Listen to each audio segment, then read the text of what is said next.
नमस्कार, प्रणाम, मैं अविनाश, वारदात तक के एक नए एपिसोड में आज इस सच्ची घटना के साथ आप लोगों के बीच में आया हूँ। ये सच्ची घटना फरीदाबाद की है। आज की जो सच्ची घटना लेकर के आया हूँ, ये वाक़ई अपने आप में हैरान कर देने वाली है, बेहद शर्मनाक है। एक ससुर इतनी घिनौनी हरकत कर देता है अपनी ही बहू के साथ, जिसकी कभी कोई कल्पना ही नहीं कर सकता है।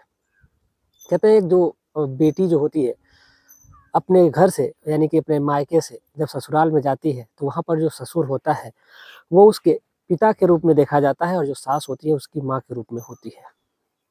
और जो ननद होती है वो बहन होती है। लेकिन आज की जो सच्ची मैं घटना आपको सुनाने वाला हूँ, ये सच्ची घटना जिसको आप सुनेंगे तो आपको इन रिश्तों पे भरोसा उठ जाएगा।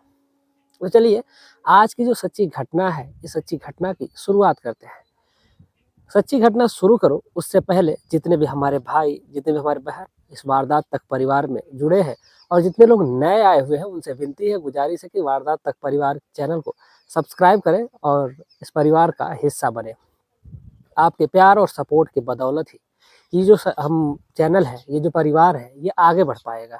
आप लोगों के सपोर्ट और प्यार अगर नहीं मिलेगा तो फिर हम कुछ नहीं है। वैसे भी मैंने पहले भी कहा है कि आप ही लोग इस चैनल के मालिक हैं और मैं तो बस एक आम काम करने वाला एक व्यक्ति हूँ जो इस पे काम करता हूँ और आप लोगों तक जो समाज में हमारे घटनाएं घट रही हैं उसको मैं आप लोगों तक पहुँचाने का काम करता हूँ।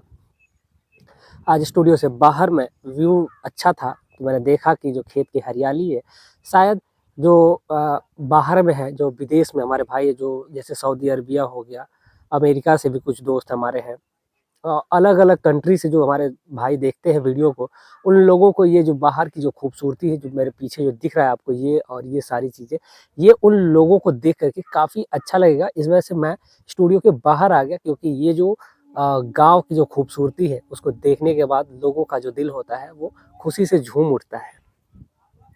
इसीलिए मैं स्टूडियो से बाहर आकर के और इन नज़ारों के बीच आप लोगों से बातें कर रहा हूँ, आप लोगों तक ये जो सच्ची घटना है, इसको मैं सुनाने के प्रयास कर रहा हूँ। तो चलिए आज की सच्ची घटना शुरू करते हैं। दरअसल फरीदाबाद में एक छोटा सा कस्बा है जिस कस्बे का नाम होता है भीमपुरा और इसी भीमपुरा में एक परिवार रहता है। उस परिवार का जो मुखिया होता है रामनयन होता है और रामनयन की पत्नी होती है और उसका एक बेटा होता है। बेटा जिसका नाम विजय होता है, उसकी शादी एक रोशनी नाम की लड़की से होती है। रोशनी जो दिखने में बेहद खूबसूरत होती है, उसकी जो उम्र होती है, वो लगभग 23 साल के करीब थी। 23 साल की उम्र में वो इतनी खूबसूरत हो चुकी थी, जिसको लोग देखते थे, देख कर के उसकी खूबसूरती के दीवाने हो जाते थे, उसको पागल हो जाते थे उसको पाने के लिए। सोचते थे काश ये मेरी हो जाती और मेरी इसके साथ ज़िंदगी गुज़र जाती। लेकिन कहते हैं कि जो जिसके नसीब में लिखा होता है, वो उसी को मिलता है और ये शादी उसकी जो होती है, रोशनी की, वो विजय से हो जाती है। रामनयन के परिवार में बहू आती है और उनकी जो पत्नी होती है, जिनका नाम विजय लक्ष्मी होता है, वो होती हैं और जब बहू घर में आती है, बहू के पैर पड़ते हैं, तो सभी लोगों के दिलों में खुशियों की लहर उठ जाती है कि घर में लक्ष्मी आ चुकी है और वो वाक़ई जो रोशनी थी, वो लक्ष्मी की का एक रूप ही थी। क्योंकि जब वो घर में आई थी, उसके बाद से उनके घर में बरक़्क़त होना शुरू हो गई थी, यानी कि उनके घर में बढ़ोतरी होना शुरू हो गई थी। धीरे-धीरे जो पैसे का जो सोर्स होता है, पैसे का जो सोर्स है वो बढ़ता जाता है और विजय के का भी जो काम था, वो चलने लगा था और वो भी तेज़ी से चलने लगा था।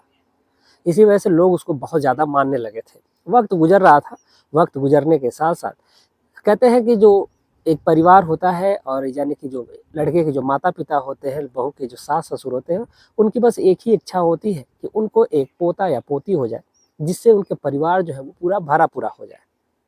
अब इसी का जो चेष्टा होती है, यानी कि जो इच्छा होती है, बार-बार जो सास होती है यानी विजयलक्ष्मी जो होती है, वो अपनी बहू से कहती हैं कि अ, हमें पोता कब मिलेगा या पोती कब मिलेगी? इस घर में किलकारियाँ कब गूँजेंगी?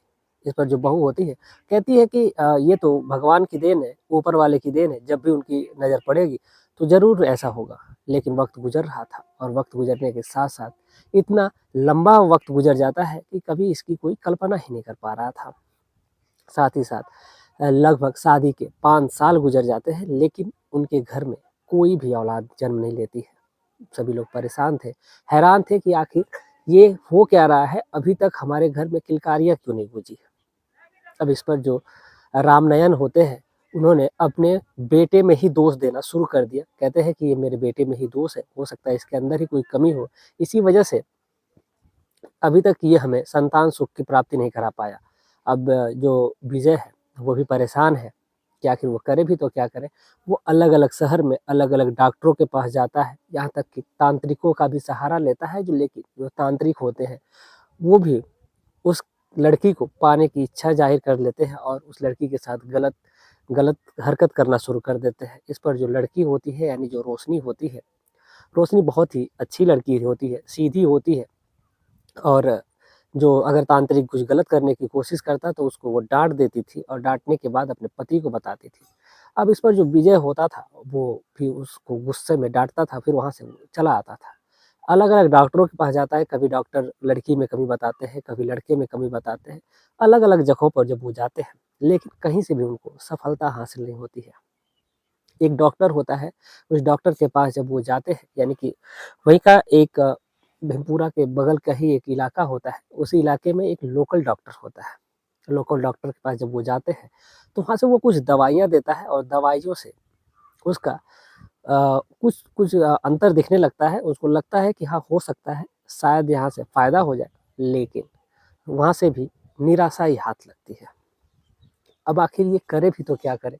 वक़्त गुज़र रहा था, शादी के 7 साल गुज़र जाते हैं, लेकिन कुछ भी हाथ नहीं लगता है, यानी कि कोई भी उनको एक आशा की किरण दिखाई नहीं देती है, जिससे वो ये उम्मीद कर सके कि उनके घर में एक छोटा-सा बच्चा भी जन्म लेने वाला है। अब यहाँ पर सभी लोग परेशान थे कि आखिर होगा क्या आखिर? लेकिन फिर जो पति-पत्नी है, यानी कि रोशनी है और विजय है, ये लोग अपने में डिसाइड करते हैं कि एक ये बच्चे को एडॉप्ट कर लें। लेकिन जो सास-ससुर है वो चलने नहीं देते हैं। वो कहते हैं कि नहीं, तुम लोग प्रयास करो और अलग-अलग अच्छे-अच्छे डॉक्टरों को दिखाओ। तो जो विजय है, वो कहता है कि ठीक है। वो शहर के जो बड़े-बड़े डॉक्टर होते हैं, बल्कि यही नहीं, बाहर के शहर में भी जाता है वो, अलग-अलग जगहों पे जाता है, जहाँ पर जो भी कोई बताता है उसको कि जाओ यहाँ से कर लो दवा, शायद तुम्हें कुछ प्रॉफ़िट हो जाए। लेकिन विजय को वहाँ से भी निराशा ही हाथ लगती है। कहते हैं ऊपर वाले की जब नज़र पड़ती है, तभी ये सुख प्राप्त होता है और संतान सुख जो होता है, वो बहुत भाग्य से मिलता है और ऊपर से अगर वो भी अगर घर में बेटी जन्म ले ले, तो वो एक कहते हैं पुरानी कहावत है, सोने में सुहागा, वही हालत हो जाती है कि अगर बेटी जन्म ले लेती है, बहुत किस्मत वालों के घर में बेटियाँ जन्म लेती हैं। अब जो विजय है, लक्ष्मी है, माफ़ी चाहते हैं, जो विजय लक्ष्मी है, यानी कि जो उस लड़की की रोशनी की जो सास है, वो परेशान हो जाती है कि आखिर अब होगा क्या? अब इधर शादी के जब कुछ वक़्त जब गुज़र जाते हैं, यानी शादी के जब 7 साल गुज़र जाते हैं, तो कहीं न कहीं जो ये रामनयन होता है, यानी कि जो विजय का पिता होता है, उसको अपने बेटे पे संदेह होने लगता है कि ऐसा ना हो कि जो मेरा बेटा है, उसी के अंदर कमी हो। अब जब भी उसकी बहू वो कमरे में आती थी, उसको उसकी मालिश करने के लिए या फिर उसको उसके कमरे की सफाई करने के लिए, वो अपनी बहू के साथ गलत-गलत हरकत करता था, उसको गंदी निगाहों से देखता था। अब जो ये उसकी बहू यानी कि जो रोशनी होती है, वो इस बात को नोटिस कर रही होती है। अब जब भी वो घर में पोछा लगाती, वो उसको निहारता रहता, उसको देखता रहता।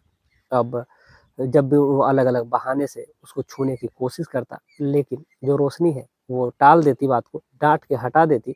अब इधर जो ससुर है, वो भी परेशान है। एक दिन वो हिम्मत बाँधता है और जा कर के उससे कहता है, जब उसके घर रूम में ही वो आई हुई थी, तो उससे कहता है कि एक काम करो कि तुम मेरे साथ संबंध बना लो। हो सकता है कि तुम्हें संतान की प्राप्ति हो जाए, कमी मेरे बेटे में भी हो सकती है, तो हो ना हो तुम ऐसा कर लो, तो शायद तुम्हें फ़ायदा हो जाए। इस पर जो रोशनी होती है, वो कुछ नहीं बोलती है, वहाँ से वो चली जाती है और ये बात वो किसी को नहीं बताती है।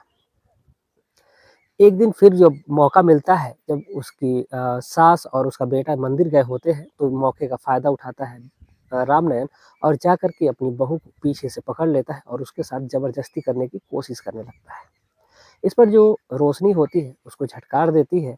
इतने में कुछ ही समय में उसके जो सास है और उसका जो पति है, जब वो आ जाते हैं, तो फिर वो कहती है सारी बातें अपने सास से बता देती है कि उसके साथ उसका जो ससुर है, वो ऐसे-ऐसे कर रहा था।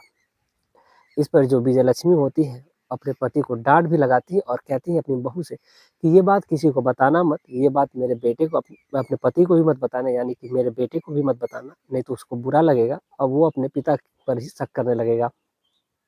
जो रोशनी होती है वो काफ़ी समझदार होती है, उसने भी सोचा कि हो सकता है कि ये ऐसे कर दिए होंगे, गलत तो है ही, लेकिन वो इस बात को दबा लेती है और वो उस बात को वहीं पर दफ़न कर देती है। वक़्त गुज़र रहा था, लेकिन जो रामनयन है, वो उसकी जो निगाहें हैं, वो अपने बहू के प्रति जब एक बार खराब हो चुकी थी, तो वो मानने वाला नहीं था। वक़्त गुज़रने के साथ-साथ एक बार जो विजय होता है, विजय के जो नाना जी होते हैं, वो एक्सपायर कर जाते हैं। जब एक्सपायर कर जाते हैं, तो उसकी माँ और विजय विजय यानी माफ़ी चाहते हैं, विजय और उसकी माँ दोनों वहाँ पर चले जाते हैं और वहीं पर उस रात उनको वहीं पर रुकना होता है।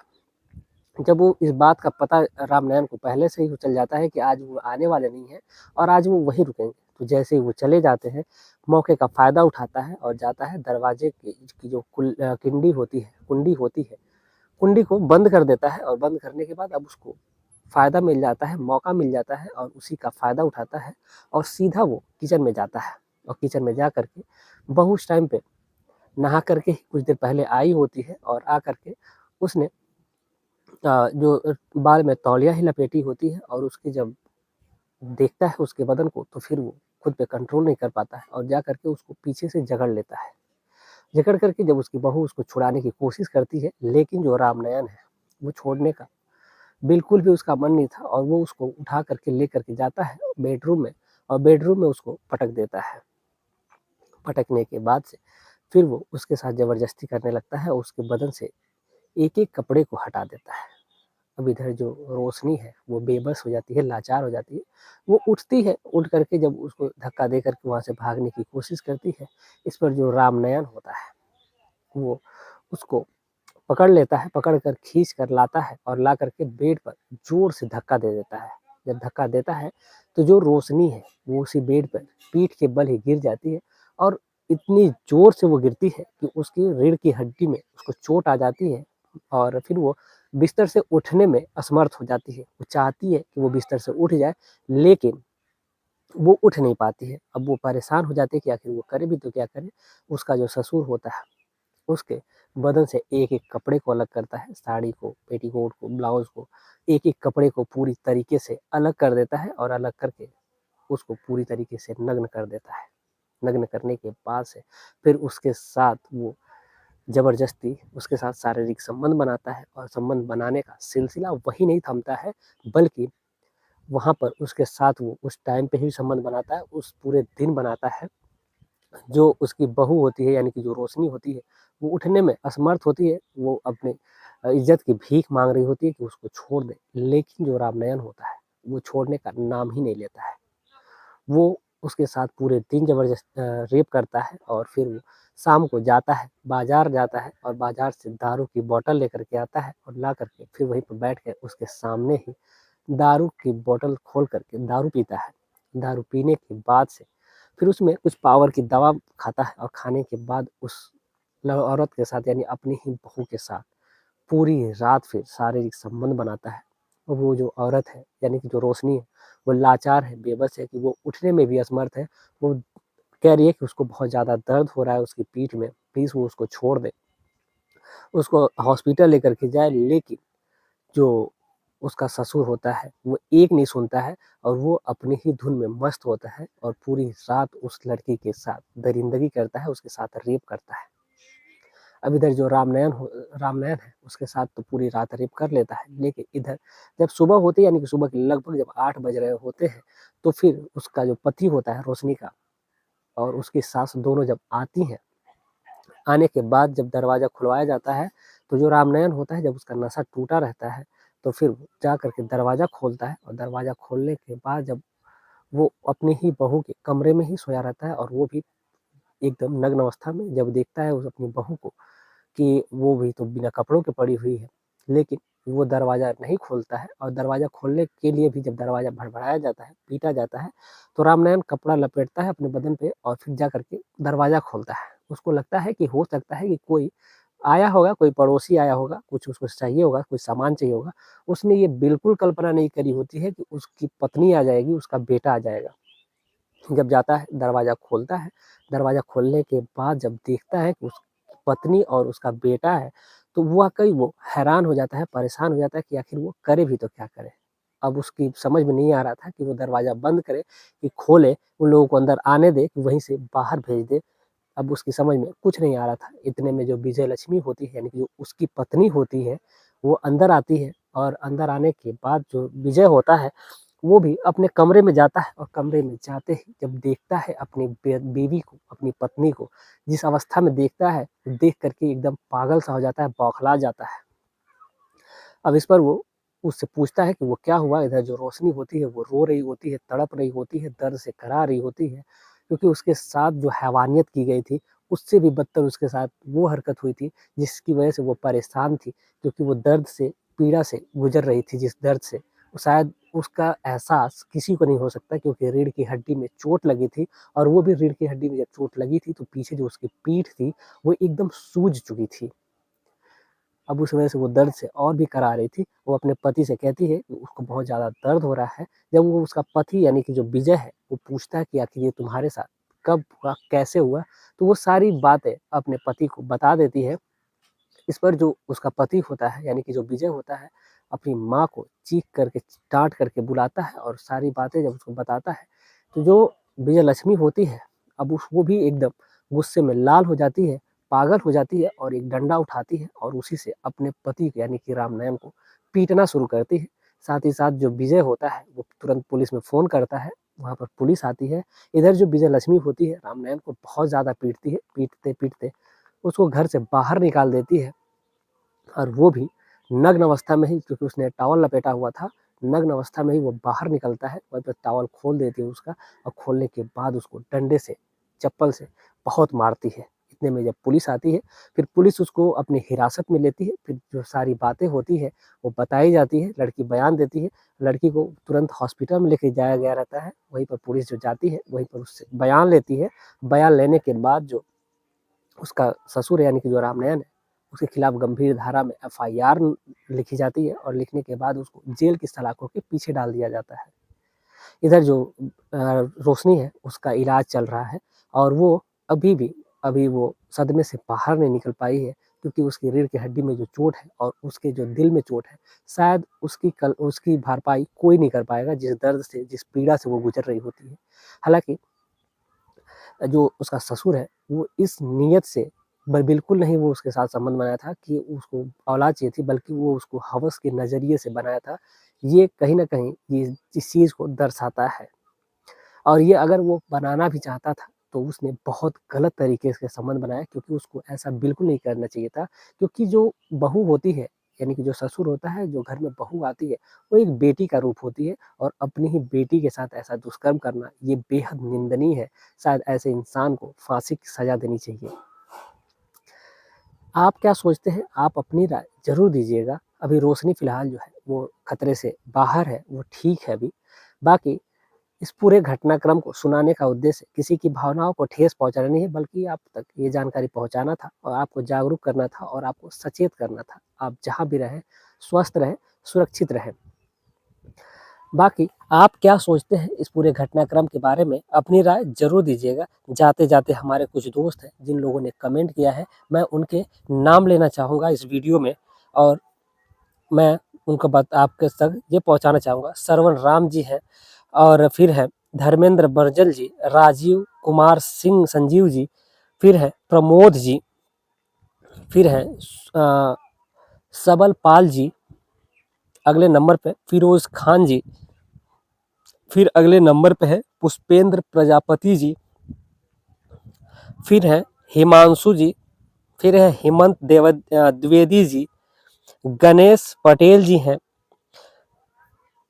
निखिल दास जी हैं। आप तमाम लोगों का तहे दिल से शुक्रिया कि आप लोग इतना प्यार और सपोर्ट बनाए रख रहे हैं। उम्मीद है कि ऐसे ही अपना प्यार और सपोर्ट बनाए रखेंगे। चलिए मिलते हैं कल शाम 7:30 बजे एक और सच्ची घटना के साथ। तब तक के लिए जय हिंद, जय भारत।